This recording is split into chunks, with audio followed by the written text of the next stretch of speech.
ونصلي ونسلم على رسوله الكريم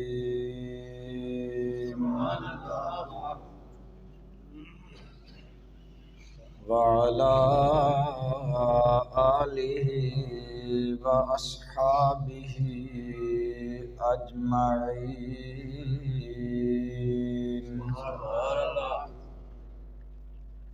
أما بعد فأعوذ بالله من الشيطان الرجيم. بسم الله الرحمن الرحيم.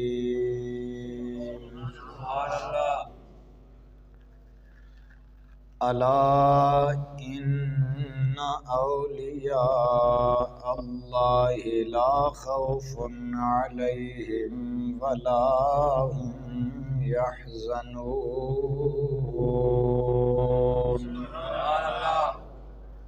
الذين آمنوا وكانوا يتقون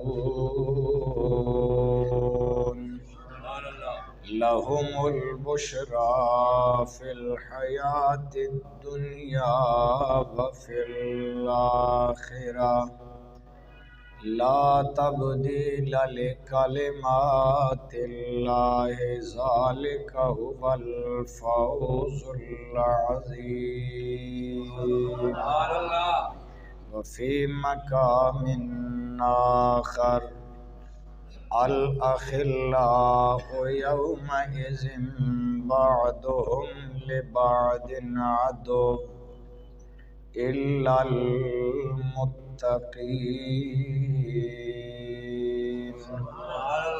آمنت بالله صدق الله العظيم صدق وبلغنا رسوله النبي الأمي الحبيب الكريم.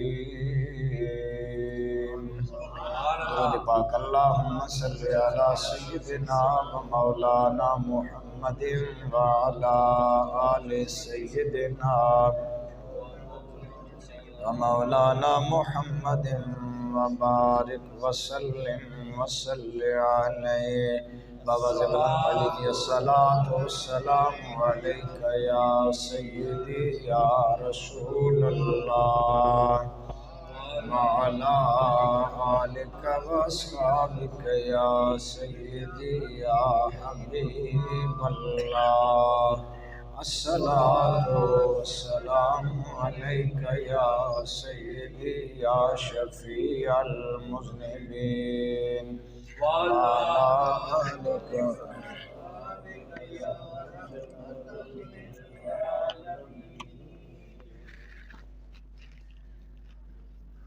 جو آستاں سے تیرے لو لگائے بیٹھے ہیں،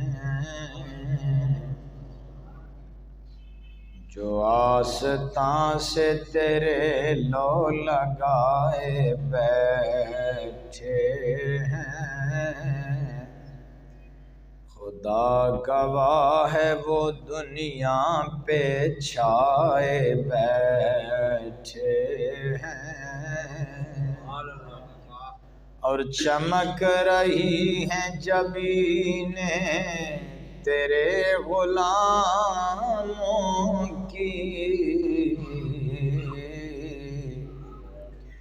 چمک رہی ہیں جبینیں تیرے فقیروں کی،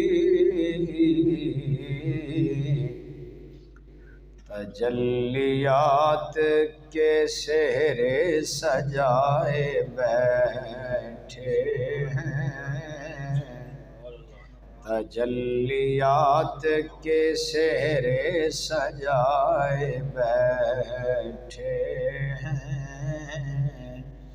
حمد و صلات کے بعد قابل احترام برادران اسلام، بزرگوں اور دوستوں، تمام آباد کے علم میں ہے کہ ماہ ربیع الثانی جا رہا ہے اور اس ماہ مقدس میں بالعموم جملہ اولیاء کرام اور بالخصوص محبوب سبحانی، شہباز لامکانی، غوث سمدانی، پیر سید شیخ عبدالقادر جیلانی رحمۃ اللہ تعالی علیہ ورضی اللہ تعالی عنہ وارضہ، آپ کی بارگاہ میں محبتوں کا خراج پیش کیا جاتا ہے۔ تو اسی حوالے سے میں چند ایک گزارشات عرض کروں گا۔ برادران اسلام، میں نے آپ احباب کے سامنے چند آیات طیبہ تلاوت کی ہیں۔ اللہ کریم نے فرمایا الا ان اولیاء اللہ، خبردار بے شک جو اللہ کے دوست ہیں، لا خوف علیہم ولا هم یحزنون، انہیں نہ کوئی خوف ہے اور نہ کوئی حزن و ملال ہے۔ اب قرآن کے نظم عبارت پہ غور فرمائیں تو لفظ الا شروع میں جو آیت کے لایا گیا، فرمایا الا ان، الا خبردار، اس کو اہل لغت حرف تنبیہ کہتے ہیں۔ تنبیہ کا کیا مطلب ہوتا ہے؟ سادہ الفاظ میں یوں سمجھیں کہ اللہ فرما رہا ہے اے سونے والو جاگ جاؤ، جو غافل ہو باخبر ہو جاؤ، جو عدم توجہ سے بات سن رہے ہو ہماتن گوش ہو جاؤ۔ یعنی اللہ کریم اپنی مخلوق سے فرما رہا ہے کہ اے سونے والو جاگ جاؤ، ادھر ادھر دیکھنے والو توجہ کرو۔ یہ خبردار کیوں کیا جا رہا ہے؟ اللہ کریم سے سوال ہے کہ الا یعنی لفظ تنبیہ ذکر کر کے حرف تنبیہ ذکر کیوں کیا گیا شروع میں؟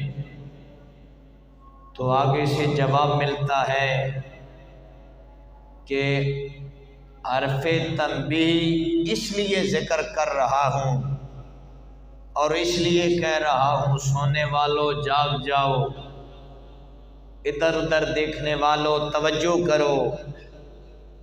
وجہ یہ ہے کہ ذکر اپنے پیارے بندوں کا چھیڑنے لگا ہوں، اپنے محبوبوں کا ذکر کرنے لگا ہوں، اس لیے ساری کائنات کو کہہ رہا ہوں ہماتن گوش ہو جائے، غفلت کی چادر اتارے اور توجہ کرے۔ اور پھر تاکید لگا کے فرمایا انا، بے شک، فرمایا الا ان اولیاء اللہ لا خوف علیہم ولا هم یحزنون۔ خبردار بے شک اللہ فرماتا ہے میرے دوست جو ہیں انہیں نہ کوئی خوف ہے نہ کوئی غم ہے۔ علماء نے لفظ خوف اور لفظ حزن کے کئی معنی بیان فرمائے۔ فرماتے ہیں خوف معنی ہوتا ہے خوف کا جس نقصان کے ہونے کا بندے کو ڈر ہو، میرا یہ نقصان ہو جائے گا، اسے خوف کہتے ہیں۔ اور جو نقصان ہو جائے اس کے ہو جانے کے بعد پھر جب وہ نقصان بار بار یاد آئے پھر جو کیفیت بنتی ہے اسے حزن کہا جاتا ہے۔ فرمایا میرے بندے وہ ہیں، میرے دوست وہ ہیں جن کا جو نقصان ہو گیا نہ انہیں اس کی کوئی پریشانی ہوتی ہے جو ہونے والا ہے، نہ اس کا کوئی خوف ہوتا ہے۔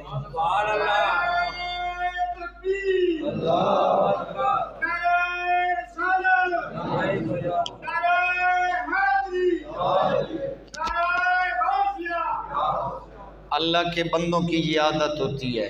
اب میں کہہ رہا ہوں ایک نقصان ہو گیا، اس کا جو پریشانی ہے اسے حزن، اور جو ہونے والا ہے جس کا خطرہ ہے اسے خوف کہتے ہیں۔ لیکن اللہ کا بندہ ان دونوں کیفیات سے بری ہوتا ہے۔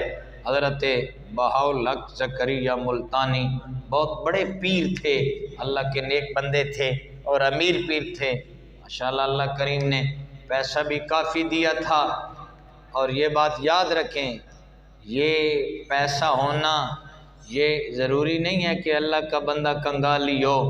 اللہ پیسے کی نفی نہیں کی گئی، اللہ کریم اگر مال دے تو سوچ بھی حضرت عثمان غنی والی عطا فرمائے۔ مال کوئی بری چیز نہیں ہے، سوچ انسان کی اچھی ہونی چاہیے۔ تو حضرت بہاءالحق زکریا ملتانی آپ مالدار انسان تھے، بیٹھے تھے مصلی پہ، آپ کے گرد مریدوں کا حالہ تھا، مرید بھی بیٹھے تھے۔ ایک بندہ دوڑتا ہوا آیا، آ کر کہنے لگا جناب آپ کی فلاں دکان میں آگ لگ گئی ہے، آپ کا نقصان ہو گیا۔ تو آپ کے چہرے میں کوئی پریشانی کے اثرات ظاہر نہیں ہوئے، فوراً آپ کی زبان سے نکلا الحمدللہ۔ کیا کہا؟ سارے آپ بھی بول دیں، کیا کہا؟